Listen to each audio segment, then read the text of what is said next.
তো বন্ধুরা, বিহু উপলক্ষে কালকে হচ্ছিল পিকনিক। তো ঘরোয়া পিকনিক একটা করেছিলাম, সাদা পিঠা তিলের খিসা করেছিলাম, এতটুকু নিয়ম করে রেখে দিয়েছিলাম। তো আজকে দেখো পাটিসাপটা আর মালপোয়া বানাচ্ছি। তো প্রথমে মালপোয়াটাই বানাবো, সেই ভাজা তেলগুলো থেকে গেলে সেই তেলগুলো দিয়ে আমি পাটিসাপটা করতে পারবো। তো প্রতিবার পিঠা বানানোর রেসিপিটা দেখানো হয় তোমাদেরকে। তো এই বছর পিঠা রেসিপি না একটা ব্লগ করে নিচ্ছি, সেটাই তোমরা দেখে নিও। আর এই পিঠা বানাতে গিয়ে প্রথমবার আমার যেই ঝামেলা হয়েছিল, ফার্স্ট টাইম বিয়ের পর যখন পিঠা বানাচ্ছিলাম 2-3 বার গুলা গুলে তারপর পিঠা তৈরি করছিলাম। সেকেন্ড টাইমে অনেক পিঠা বানিয়েছিলাম, বাবু তখন 2 মাস বয়স ছিল। এত ছোট বাচ্চা নিয়ে অনেক রকমের পিঠা করেছিলাম, 9 পদের মতন পিঠা আমি করেছিলাম। তো এদিকে দেখো মালপা কড়াই দিয়ে তোমাদের সাথে কথা বলছি। আর এবার তো দেখো একবারতে এখন কিন্তু পারফেক্ট পিঠা বানাতে পারি।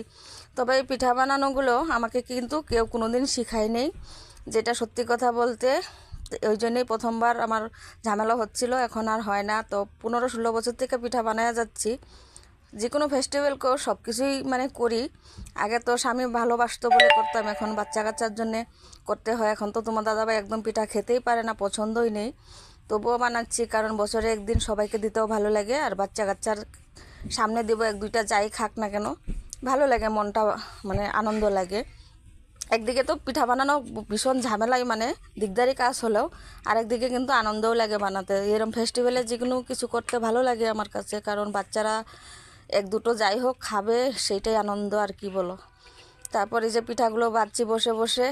তবে আমার অন্যদের থেকে আমার জীবনটা একটু আলাদা, কারণ বিয়ের পর থেকে আমি অরুণাচলে আছি, 15-16 বছর হয়ে গেছে।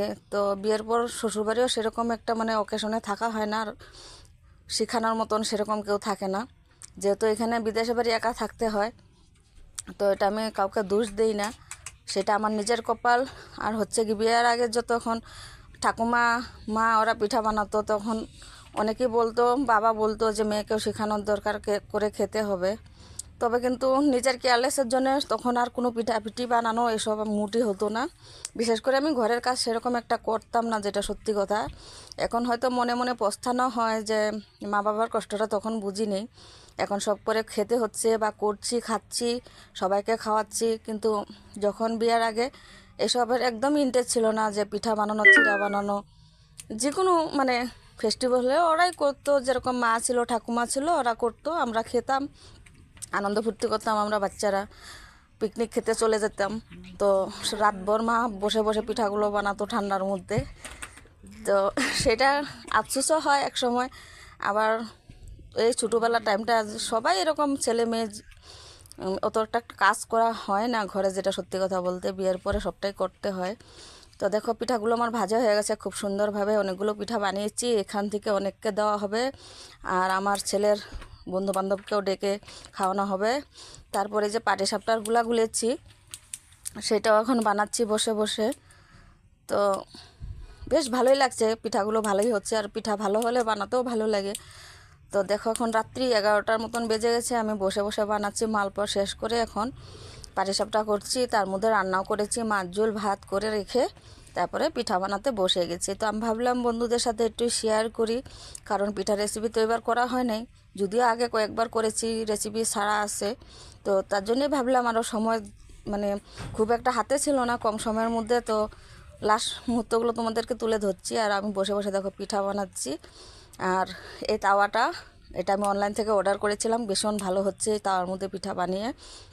তো এই তাওয়াটা গিয়ে তোমার শপির থেকে নিয়েছিলাম, বেশ ভালো আছে তাওয়াটা। তো এটার মধ্যে ধোসা টোসাও কিন্তু সুন্দরভাবে হয়ে যায়।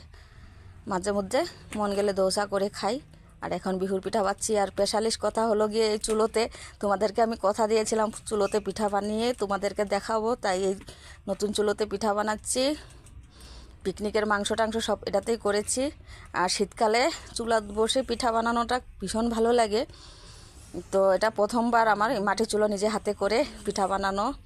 তো বিয়ের পরে যত পিঠা বানিয়েছি, গ্যাসে বানিয়েছি, গ্যাস ওভেনে বানিয়েছি, স্টোভেও বানিয়েছি, কিন্তু মাটির চুলোতে ফার্স্ট টাইম, ভীষণ ভালো লাগছে সত্যি কথা বলতে। আর থাকাঞ্চি একদমই লাগছে না, কারণ এক এক করে পিঠা বানাতে বানাতে কখন টাইম চলে গেছে নিজেও বলতে পারলাম না। তো দেখো এখনও অনেকটুকু আছে, এটুকু পুরোটুক বানাতে হবে আমার এখন। তো দেখো সব পূর্ণ পিঠা বানিয়ে নিয়েছি। এখানে মালপোয়া হয়ে গেছে। এই গামলাটা ভীষণ বড় গামলা, তাই বেশি আধা গামলা করেছি। পাটিসাপটা করে নারকেল বেঁচে গেছে, তারপর দেখা